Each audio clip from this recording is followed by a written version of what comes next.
కర్నూలు జిల్లా ఎమ్మిగనూరులో రెండు వర్గాల మధ్య ఘర్షణ జరిగింది. పొలం వివాదంలో ఇరు వర్గాలు కొట్టుకున్నాయి. ఈ ఘటనలో పలువురికి గాయాలయ్యాయి. పోలీసులు సంఘటన స్థలానికి చేరుకుని రెండు వర్గాల వారిని అరెస్ట్ చేశారు. 13 మందిపై కేసు నమోదు చేసినట్లు సీఐ చెప్పారు.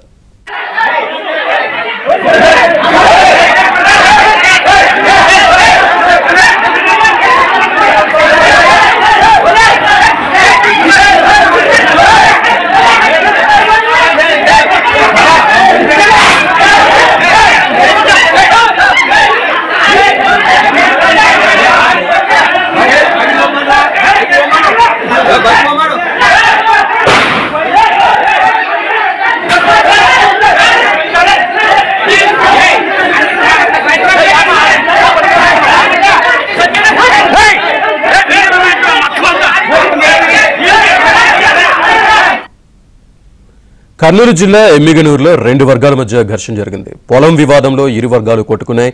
ఈ ఘటనలో పలువురికి గాయాలయ్యాయి. పోలీసులు సంఘటన స్థలానికి చేరుకుని రెండు వర్గాల వారిని అరెస్ట్ చేశారు. 13 మందిపై కేసు నమోదు చేసినట్లు సీఐ చెప్పారు.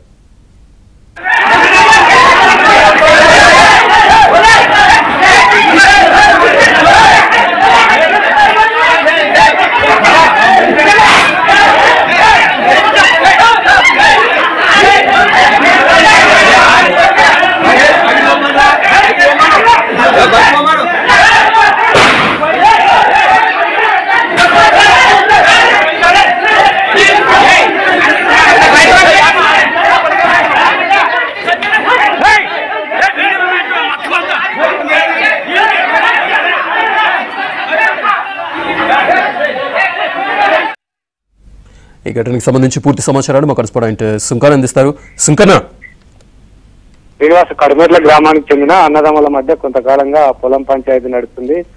వీళ్ళిద్దరు కూడా ఏదైతే స్థానికంగా ఉన్నటువంటి గ్రామ పెద్దల దగ్గర కూడా వెళ్లి గతంలో వాళ్ళ మార్లు పంచాయతీ చేసుకున్నారు. అయినప్పటికీ కూడా ఈ పంచాయతీ జరగడంతో ఏదైతే ఎమ్మిగనూరులోని ఓ పొలిటికల్ లీడర్ దగ్గరికి వచ్చి మళ్ళీ మంది మార్బలంతో వచ్చి వీళ్ళు ఏదైతే పంచాయతీ చేసుకున్నటువంటి క్రమంలో మాకు అన్యాయం జరుగుతుందని ఒకరంటే, మాకు లేదు మేము చెప్పినట్లు వినాలని కూడా మరొకరు చెప్తుంటే పరస్పరం కూడా వాగ్వాదం జరిగింది. ఈ పొలిటికల్ లీడర్ కూడా నేనేం చేయలేను, మీరు చెప్పినట్టు వినకపోతాయని కూడా ఏదైతే చేతులు ఎత్తేసినటువంటి క్రమంలో అక్కడే ఆ పొలిటికల్ లీడర్ ఇంటి దగ్గరనే ఈ అన్నదమ్ములు కూడా ఏదైతే రెండు వర్గాల వాళ్ళు కూడా వచ్చి పరస్పరం రాళ్ళు పరలతో దాడి చేస్తున్నారు. ఈ ఘటనలు కూడా స్థానికంగా ఉన్నటువంటి వాళ్ళు కూడా భయభ్రాంతకు గురైనటువంటి పరిస్థితి. అయితే ఈ ఘటనలో 18 మంది దాకా కూడా గాయపడినటువంటి పరిస్థితి. వెంటనే క్షతగాత్రలు నోటావుటిన స్థానిక ప్రభుత్వ ఆసుపత్రికి కూడా తరలించడం జరిగింది. పోలీసులు కూడా రంగ ప్రవేశం ఏదైతే గొడవ పడిన వారిని కూడా అదుపులోకి తీసుకున్నారు.